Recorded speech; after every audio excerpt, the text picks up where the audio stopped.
ሰላም ጤና ይስጥልን የተከበራችሁ አድማጭ ተመልካቾቻችን፣ በዛሬው ፕሮግራማችን ላይ የምንዳስሰው የተሻሻለውን የአማራ ብሔራዊ ክልል መንግስት የገጠር መሬት አስተዳደርና አጠቃቀም አዋጅ 310/2018 ሲሆን በባለፈው 2 ሳምንታት ስንዳስስ የነበረው በገጠር መሬት ላይ የተፈራን ንብረት በሽያጭ ስለማስተላለፍ ነበር። በባለፈው ሳምንታት ፕሮግራማችን ላይ ስንዳስስ የነበረው በገጠር መሬት ላይ የተፈራን ንብረት በሽያጭ ስለማስተላለፍ ነበር። ይህንኑ ባጭር ዳስሰን ወደ ዛሬው ፕሮግራማችን እናልፋለን። በገጠር መሬት ላይ የተፈራን ንብረት በሽያጭ ስለማስተላለፍ ስንናገር አንደኛ ባለይዞታዎቹ በጉልበታቸው በእውቀታቸው ወይም በመፍጠር ችሎታቸው ያፈሯቸውን ግንባታዎች ወይም ቋሚ ተክሎች ማስተላለፍ እንደሚችሉ ተነጋግረን ነበር። ሁለተኛ ባለይዞታዎቹ በጉልበታቸው በእውቀታቸው ወይም በመፍጠር ችሎታቸው ያፈሯቸውን ግንባታዎች ወይም ቋሚ ተክሎች በሚያስተላልፉበት ጊዜ ከይዞታቸው የማያፈናቅል መልኩ መሆን አለበት። ሶስተኛ የመሬት አጠቃቀም እቅዱን መሰረት ያደረገ መሆን አለበት። አራተኛ አካለመጠን ያልደረሱ ልጆችንና በፍርድ የተከለከሉ ሰዎችን በተመለከተ ደግሞ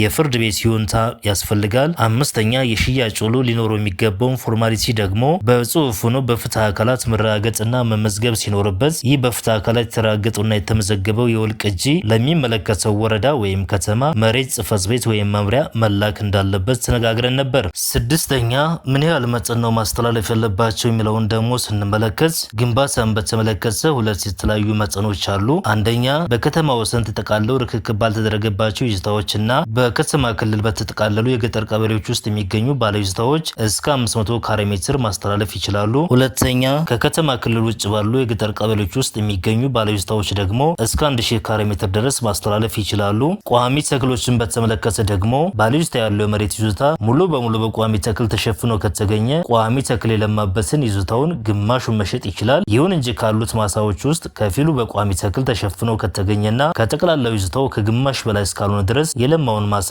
ሙሉ በሙሉ ከመሸጥ አይከለከልም ብለን እንደተነጋገርን ታስታውሳላችሁ። ወደ ዛሬው ፕሮግራማችን ደግሞ ስንሄድ ስለ ውርስ ነው የምናገረው። ቀጥታ ወደ ዛሬው ፕሮግራማችን ከመለፋችን በፊት እስከዛሬ ድረስ ቻናላችንን ሰብስክራይብ ያላደረጋችሁ ካላችሁ ሰብስክራይብ በማድረግ እንድትጀምሩ እየጋበዝኩኝ ቀጥታ ወደ ዛሬው ፕሮግራም ያሳልፋችኋለሁ። የዛሬው ፕሮግራሜ ደግሞ ቀደም ብዬ እንደነገርኳችሁ ስለ ውርስ ነው የምናገረው። አዋጅ ይዟችሁ ከመጣችሁ አዳዲስ ነገሮች መካከል አንዱ የገጠር መሬት ከሚገኝባቸው 3 መንገዶች ማለትም ከመንግስት በስጦታና በውርስ መካከል ዛሬ የምንዋየው ቀደም ብለን እንድትነጋገር ነው ስለ ውርስ ነው። ይህን የምናገኘው ደግሞ በአዋጁ አንቀጽ 12 ላይ ሲሆን ድንጋጌውን ስንመለከተው አንደኛ የገጠር መሬት ባለይዞታው ይዞታውን በፍትሐ ብሔር ሕግ የውርስ ድንጋጌዎች መሰረት ደግመዋለሁ። በፍትሐ ብሔር ሕግ የውርስ ድንጋጌዎች መሰረት ለማንኛውም ሰው ልብ ብላችሁ አስተውሉልኝ፣ ለማንኛውም ሰው በኑዛዜ ማውረስ ይችላል። ስለሆነ ወደ ፍትሐ ብሔር ሕጉ ስንሄድ ደግሞ አንደኛ ወራሽ ለመሆን መሟላት ያለባቸውን ቅድመ ሁኔታዎች ስንመለከት የመጀመሪያው ወራሽ ለመሆን ሟቹ በሚሞትበት ጊዜ በህይወት መኖር ሲሆን ሁለተኛ ደግሞ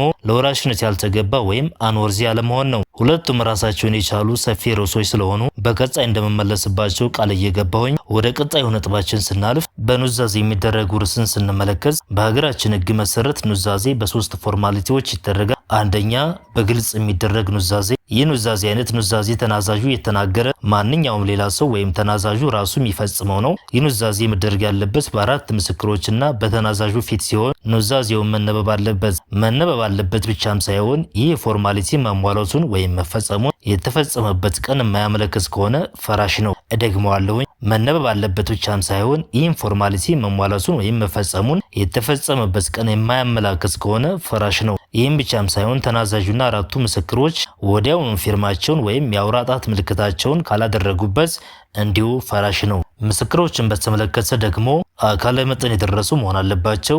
በፍርድ ወይም በህግ ያልተከለከሉ መሆን አለባቸው። የተጻፈውን ቋንቋ የሚያውቁ እንዲሁም የተጻፈውን ለመስማት ወይም ለማንበብ የሚችሉ መሆን አለባቸው። ይህ በእንዲህ እንዳለ ከምስክሮቹ መካከል አንዱ ዳኛ ወይም ውል የማዋዋል ስልጣን የተሰጠ ሆኖ ኑዛዜው የተደረገው ይህ ሰው ስራውን በሚያካሄድበት ክፍል ከሆነ 2 ምስክሮች ይበቃሉ።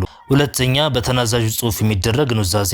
ይህ ኑዛዜ ሙሉ በሙሉ የሚጻፈው በተናዛዡ ሲሆን ተናዛዡ ኑዛዜ መሆኑን በግልጽ አመላክሶ እደግመዋለሁኝ፣ ተናዛዡ ኑዛዜ መሆኑን በግልጽ አመላክሶ በእያንዳንዱ ወረቀት ላይ ቀን ጽፎ በመፈረም የሚደረግ ኑዛዜ ነው። ይህ የተናዛዡ ኑዛዜ በኮምፒውተር ወይም በታይፕ የተጻፈ ከሆነ ደግሞ ይህንን የሚገልጽ እያንዳንዱ ገጽ ላይ በእጅ ጽሑፍ ማመላከት ይጠበቅበታል። በመጨረሻም በተናዛዡ ጽሑፍ የሚደረግ ኑዛዜ በ7 ዓመታት ጊዜ ውስጥ ለማዋዋል ስልጣን በተሰጠው ሰው ወይም በፍርድ መዝገብ ቤት ካልተቀመጠ ፈራሽ ነው። ሶስተኛ የቃል ኑዛዜ።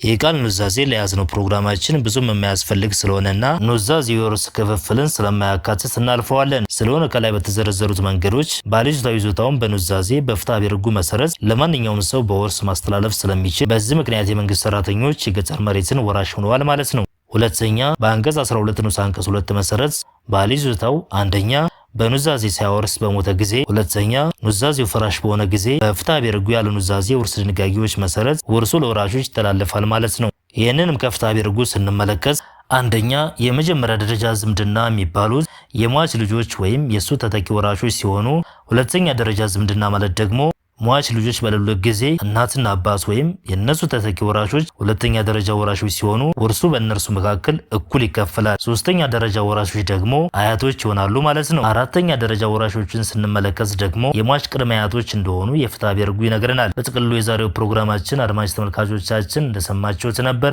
የዛሬውን ፕሮግራማችንን ከመፈጸማችን በፊት እስከዛሬ ድረስ ቻናላችንን ሰብስክራይብ ያላደረጋችሁ ካላችሁ ሰብስክራይብ በማድረግ የሚጨመር የሚቀነስ ነገር ካለ ኮሜንት ሴክሽኑ ላይ በማስቀመጥ ለብዙዎች እንዲደርስ ደግሞ ላይክ እና ሼር በማድረግ ቤተሰቡን እያልክ ብዬ ጋበዝኩኝ። የዛሬውን ፕሮግራሜን በዚህ ቋጫለሁ። አመሰግናለሁ። ቻው